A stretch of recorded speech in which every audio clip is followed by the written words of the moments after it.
amigos e amigas, boa noite, muita paz para todos e para todas. Hoje é a nossa aula de número 29, né? Estamos vivendo o segundo item do capítulo 9 do livro Despertar do Espírito, com o tema Desespero. E de hoje a 8 finalizaremos esse capítulo 9 com o tema Medo da Velhice. Então, eu gostaria de começar a nossa reflexão de hoje trazendo para vocês uma, uma imagem que é de uma fábula, tá? Que ela narra que no final de um labirinto havia um grande tesouro e que quem chegasse do outro lado do labirinto, conseguisse atravessá-lo, iria encontrar na saída esse grande baú de ouro. A questão é quem vai conseguir chegar do outro lado para se apossar desse tesouro. E a gente poderia imaginar, quando nós reencarnamos, é como se nós entrássemos num grande labirinto e que no portal de saída, poderíamos aqui imaginar na nossa desencarnação, nós poderíamos encontrar esse grande tesouro, a depender de como tenhamos atravessado esse labirinto. Isso para a gente pensar, imaginar que na vida nós temos vários labirintos. Às vezes estamos dentro de um labirinto na área familiar, dentro de um labirinto na área profissional, na área afetiva, na área da saúde, na área financeira, enfim. Em vários momentos, entramos em determinados labirintos. E a pergunta é: vamos conseguir sair dele? Vamos conseguir pegar nosso tesouro no final?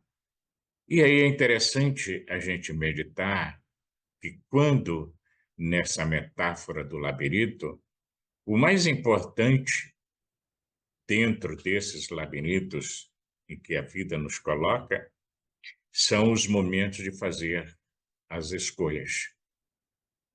Porque ação gera reação, causa efeito, né?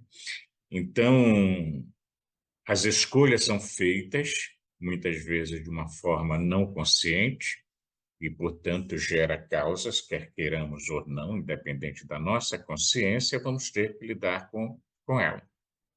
E aí a gente vê a importância do Espiritismo quando propõe, nesses estudos da série psicológica, o autodescobrimento, o autoconhecimento, a autotransformação e assim por diante. Isso posto, para a gente entender melhor esse tema, como Joana propõe, e o título Desespero, porque muitas vezes dentro desses labirintos em que a vida nos põe, nós desesperamos. E quando nós desesperamos, nós perdemos, de uma certa forma, a linha, a razão, e passamos mais a viver de reações do que de ações propriamente dito.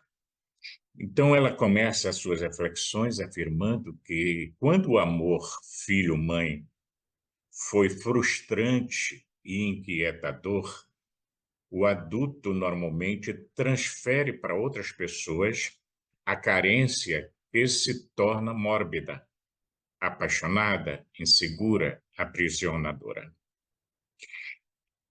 Quando o amor mãe-filho não atendeu às expectativas e foi cheio de frustrações, de inquietações, o adulto que vivenciou essa experiência, enquanto filho, enquanto criança, vai, normalmente, de uma forma em geral, ter manifestações de carências na fase adulta, né? Vai ter inseguranças, vai se encontrar aprisionada e assim por diante. porque permanece incapaz de realizar vinculações, inclusive, de respeito e de permuta positiva, ativa, ou de permuta afetiva, por projetar o conflito que traz dentro de si na outra pessoa, para que solucione de uma certa forma aquela problemática interna que a pessoa traz consigo. E aí é que ela então acaba tombando, segundo Joana, em verdadeira onda de desespero. Por isso, nós sempre, quando vamos nos relacionar com alguém, e relacionamento aqui em todos os sentidos, né, nós levamos muito dessas projeções nossas, daquilo que está dentro de nós, para o outro. Daí porque, às vezes, nós queremos encontrar no outro aquilo que nos falta e que nós não conseguimos suprir, seja pelo autoconhecimento, seja pela terapia, seja pela autoobservação, né? E aí acabamos conduzindo isso na forma de medos, de insegurança, de angústia, de projeções, como já dissemos, na relação com o outro ou com os outros. Então, a insegurança, e que resulta normalmente desse amor não bem experienciado, conduz o comportamento de autodestruição, no qual se busca fugir da realidade, né, por meio de mortificações, angústias, fobias, instabilidade emocional, que sempre acaba por desestruturar a personalidade da pessoa, levando-a, às vezes, a desenvolver determinados transtornos, além da própria imaturidade psicológica que carrega consigo e que acaba aturdindo-a, produzindo estados, consequentemente, de muita ansiedade, de depressão, ou até mesmo de exaltação do próprio ego, que se sente comumente traído e não dispõe de apoio emocional para manter-se em perfeito equilíbrio. Daí porque, repito mais uma vez, a importância do autoconhecimento. Quando Agostinho responde a Kardec, né, que um sábio da antiguidade nos recomendou, esse sábio era Sócrates, né, o conhece-te a ti mesmo, como sendo a receita perfeita para a gente se conhecer mais e evitar os males desta vida. Então, esses processos naturais de ressentimento que assaltam a pessoa, aqui nominada por Joana como paciente, né, faz com que ele se desarticule interiormente, internamente, passando a experienciar os mais variados conflitos, né? E é como se fosse alguém que está sempre com sede, bebe água do mar, mas a sede aumenta mais ainda. Então, sem segurança interior, a pessoa nesse estado acaba agredindo, sendo uma pessoa muito agressiva, ela fere desordenadamente os outros, né? Ao mesmo tempo em que desinteressado às vezes da própria vida, da própria existência, e tudo vai vir conforme o transtorno de que se tornou vítima. Então, a pessoa vai olhar a vida como um todo por lentes muito próprias e, às vezes, de forma distorcida. Então, a Joana sugere, inclusive, uma terapia bem direcionada, reestrutura, dando-lhe estabilidade interior, de forma a compreender que os resultados da sua saúde emocional dependem exclusivamente da maneira pela qual sente a vida, contribuindo para torná-la melhor e mais rica de alegria. Temos repetido aqui em outros momentos, né, e não nos cansamos de repetir, que tudo é percepção, como eu percebo. Ela coloca aqui como você sente a vida. E você vai sentir, vai perceber conforme as suas crenças, a educação recebida, as experiências de vida que se teve. Então, você tem um par de lentes muito próprias, que é através do autodescobrimento, né, da autotransformação, você vai mudando de lente para começar a ver de uma outra, de uma outra forma. Então, essas considerações são importantes para a gente se situar, e ela lembra, inclusive, uma lenda antiga, né? Uma lenda hindu sobre Shiva e Shakti, que era considerado um casal transcendente do panteão, né, sagrado da sua religião, e que, observando os homens na Terra, os seus comportamentos, né, acabavam percebendo, sentindo as dores que eles sentiam e procuravam minimizá-las da melhor forma possível. Enquanto isso, o Shakti percebeu um homem muito pobre, coberto de andrajos, e que caminhava a esmo por uma estrada e que parecia não ter fim. O sofrimento era grande. Então, o corpo desgastado, as vestes também, e ela ficou muito sensibilizada, cheia de compaixão pelo homem, né? E, consequentemente, vai pedir a Shiva que oferecesse um pequeno tesouro àquele homem, colocasse no seu caminho um tesouro para que ele pudesse ter revertido aquela situação.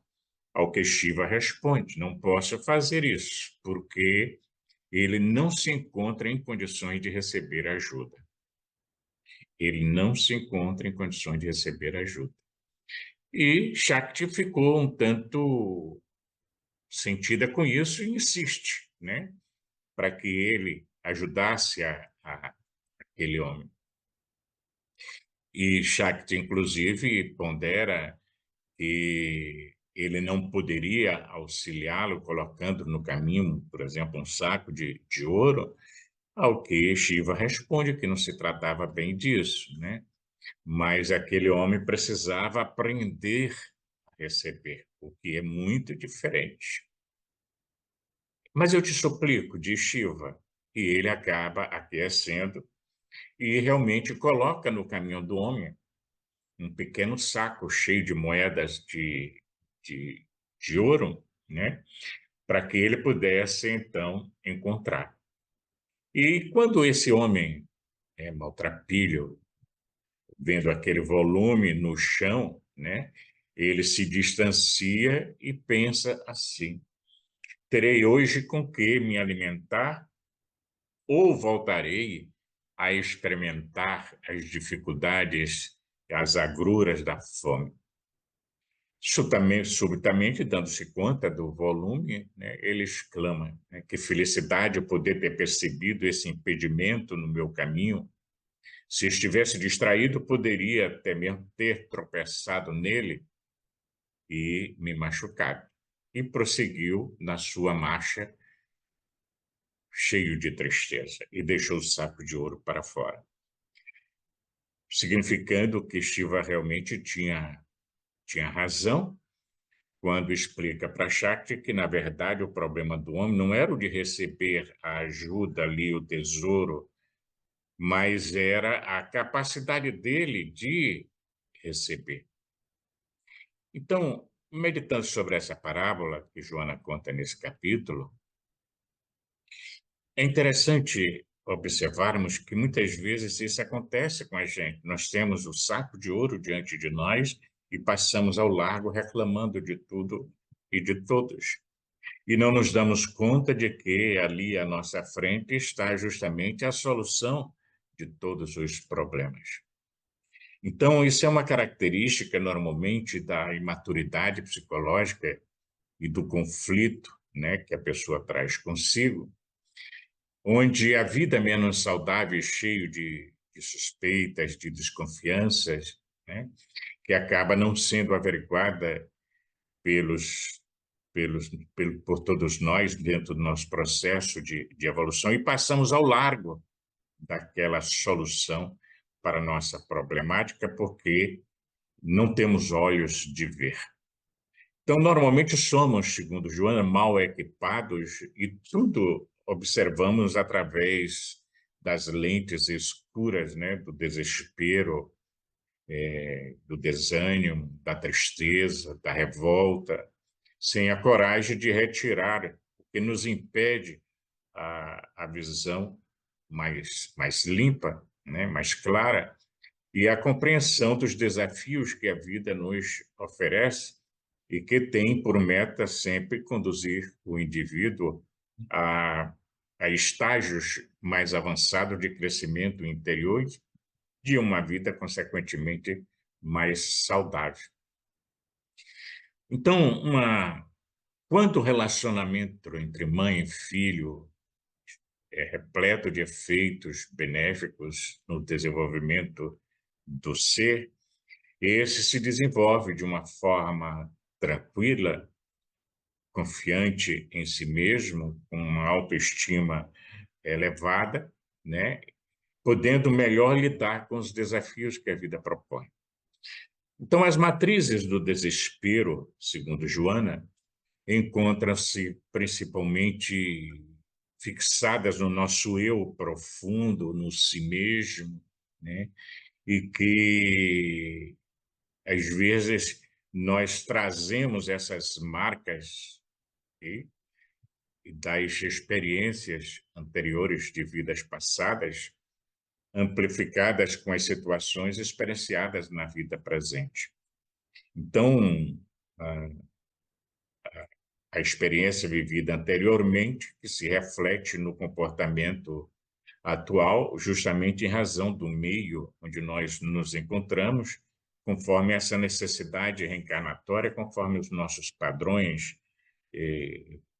energéticos de estarmos junto àqueles com os quais convivemos, onde temos as devidas pendências para poderem ser equacionadas e, às vezes, trazermos uma vida doméstica atribulada, né, aonde vamos ter dificuldades ou não para o nosso pleno desenvolvimento.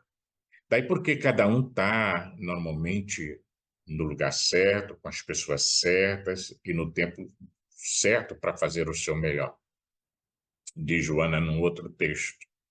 Porque às vezes a gente reclama a família onde nós estamos, o país onde estamos, a cidade onde estamos, mas reencarnamos no lugar que precisamos estar.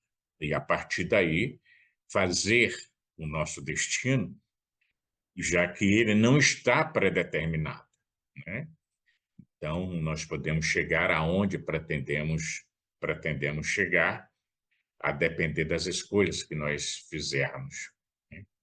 Então, normalmente, a criminoso, segundo Joana, que ataca a sociedade, né? O traidor que infelicita vidas, o maledicente que se compraz em afligir, o caluniador, né, que descobre mazelas nos outros e as divulga com prazer, com sarcasmo e exagero, o ingrato que nunca está satisfeito com o que recebe, normalmente tem um passado familiar comum e é o relacionamento infeliz, castrador, exigente e perverso com a sua mãe, segundo Joana.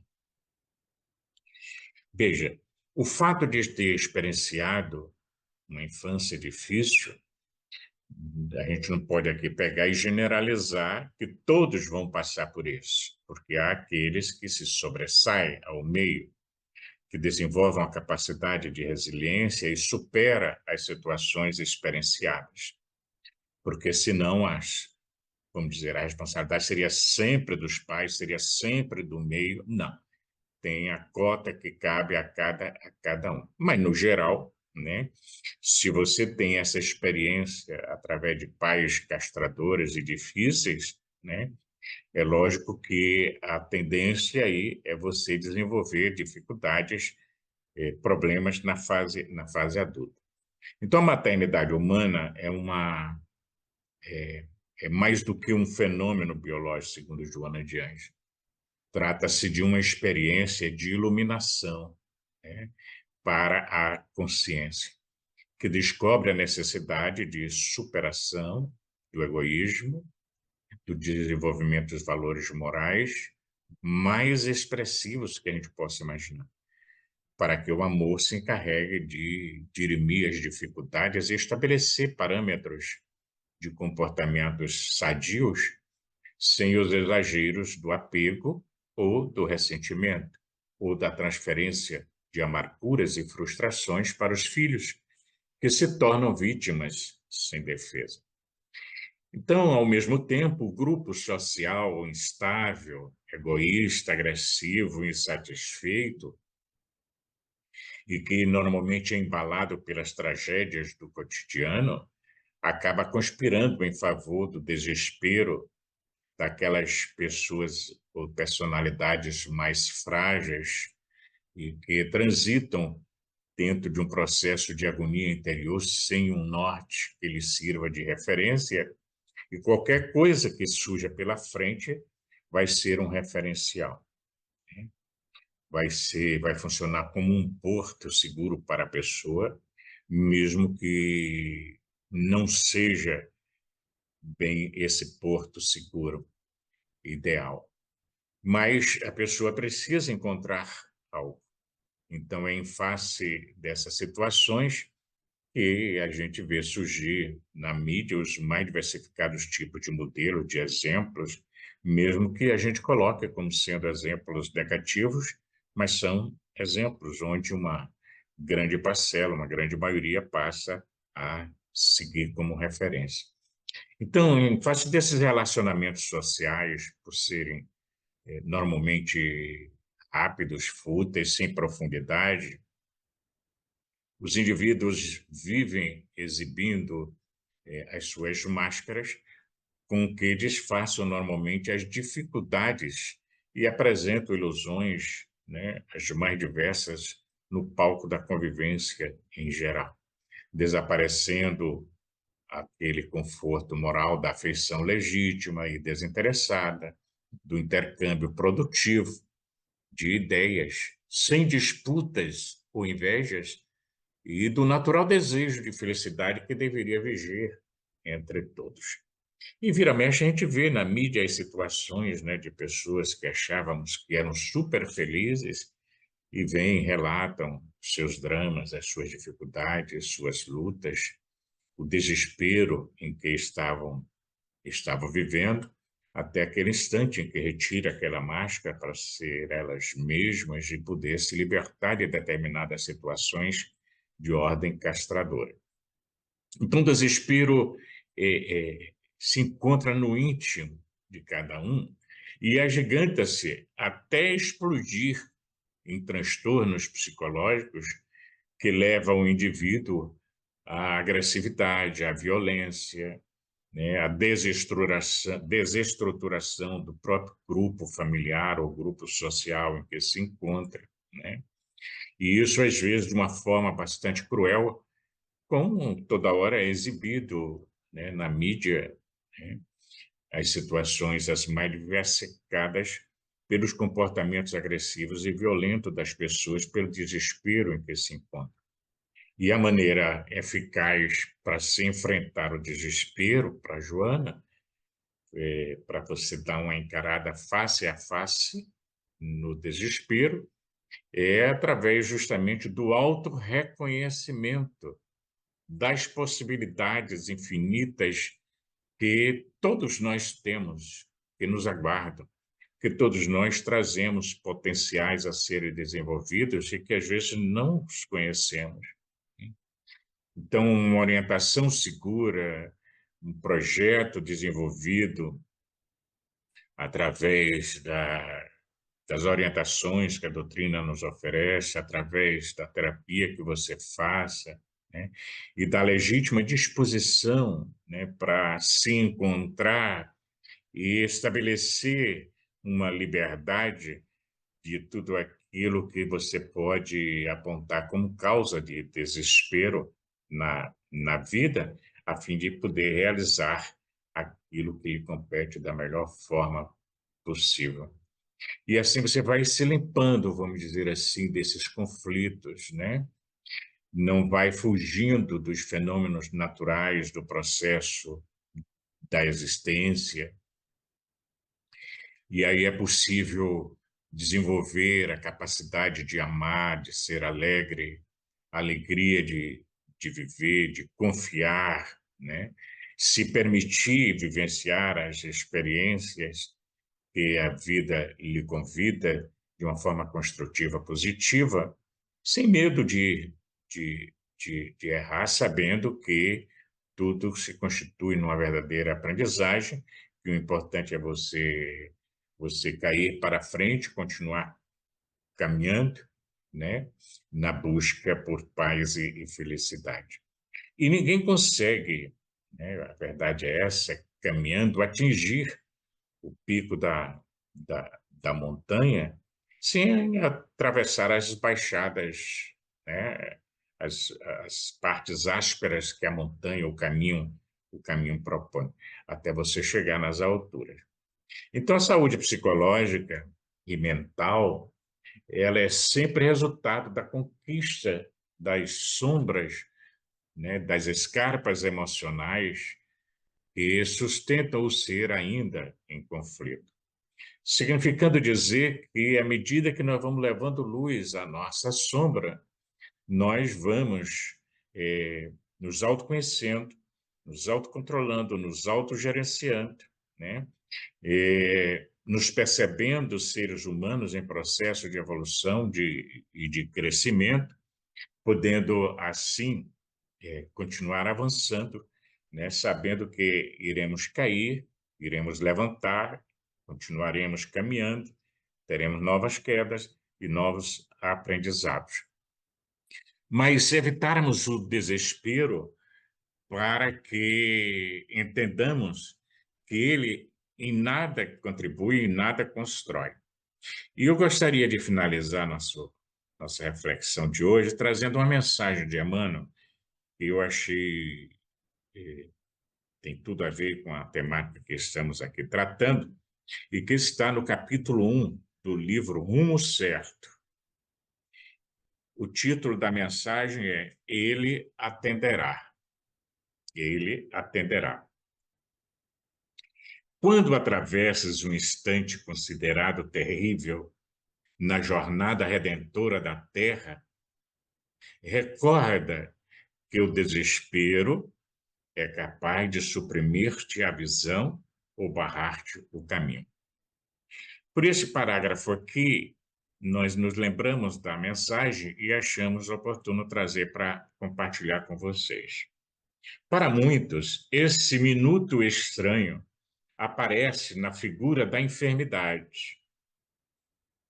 Para os outros, na forma da cinza com que a morte lhe subtrai temporariamente o sorriso de um ente querido.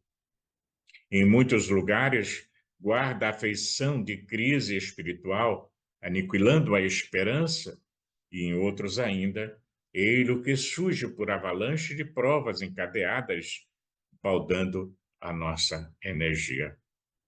Ninguém escapa aos tropeços de luta, que diferem para cada um de nós segundo os objetivos que procuramos nas conquistas do espírito. Esse jaz atormentado de tentações. Aquele padece abandono.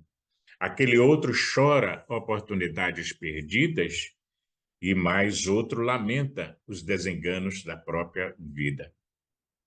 Se chegaste a instante assim, obscurecido por nuvens de lágrimas, arrima-te à paciência, ouve a fé, aconselha-te com a reflexão e medita com a serenidade, mas não procures a opinião do esmorecimento. Desânimo é fruto envenenado da ilusão que alimentamos a nosso respeito. Olha como é interessante isso aqui. Desânimo é fruto envenenado da ilusão que alimentamos a nosso respeito. Ele nos faz sentir pretensamente superiores a milhares de irmãos, que, retendo qualidades não menos dignas que as nossas, carregam por amor fardos de sacrifício, dos quais diminutas parcelas nos esmagariam os ombros. Venha o desânimo como vier, certifica-te de que a forma ideal para arredar-lhe a sombra será compreender, auxiliar, abençoar e servir sempre. Guardes o coração conturbado ou ferido, magoado ou desfalecente, serve em favor dos que te amparem ou desajudem, entendam ou caluniem. Ainda que todos os apoios humanos te falhem de improviso, nada precisas temer. Tens contigo à frente e à retaguarda, à esquerda e à direita, a força do companheiro invisível que te resolve os problemas sem perguntar o que te provê, com todos os recursos indispensáveis à paz e à sustentação de teus dias. Ele que ama, trabalha e serve sem descanso. Espera que ames, trabalhes e sirvas quanto possas. Sem que o saibas, ele te acompanha os pequeninos progressos e se regozija com os teus mais íntimos triunfos, assegurando-te tranquilidade e vitória. Ele que te salvou ontem, salvará também hoje. Em qualquer tempo, lugar, dia ou circunstância em que te sintas à beira da queda, na tentação ou na angústia, chama por ele, e ele te atenderá pelo nome de Deus. Muita paz para todos, para todas. De hoje a 8 voltamos com o tema Medo da Velhice.